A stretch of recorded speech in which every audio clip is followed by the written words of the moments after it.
Gəncə şəhərində yerləşən 2 saylı istintaq təcridxanası ilə bağlı redaksiyamıza daxil olan anonim müraciətlərdə müəssisənin tibb məntəqəsində və ümumilikdə saxlanma şəraiti ilə bağlı bir sıra ciddi iddialar irəli sürülüb. Müraciətdə bildirilir ki, tibb məntəqəsinin baş həkimi Qədim adlı şəxsin rəhbərliyi dövründə tibb məntəqəsindəki otaqların pul müqabilində istifadə olunduğu iddia edilir. Həmçinin maddi imkanı olmayan məhbusların lazımi tibbi yardımdan yararlanmaqda çətinlik çəkdikləri qeyd olunur.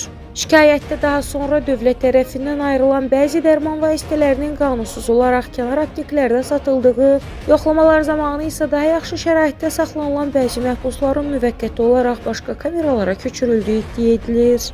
Anonim müraciətdə təcridxananın qeydiyyat şöbəsinin rəisi Qərib adlı şəxs və onun müavini İdris İsayev barədə də iddialar yer alıb.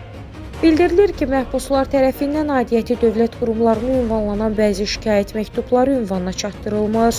Senzura mərhələsindən sonra cırılaraq, yandırılaraq məhv edilir. Müraciətdə sanitar-gigiyenik qaydaların da pozulduğu iddia olunur. Bildirilir ki, yeni qəbul olunan məhbusların tibbi müayinədən keçirilməsi və analiz nəticələri məlum olana qədər ayrıca saxlanılması tələbinə əməl edilmir.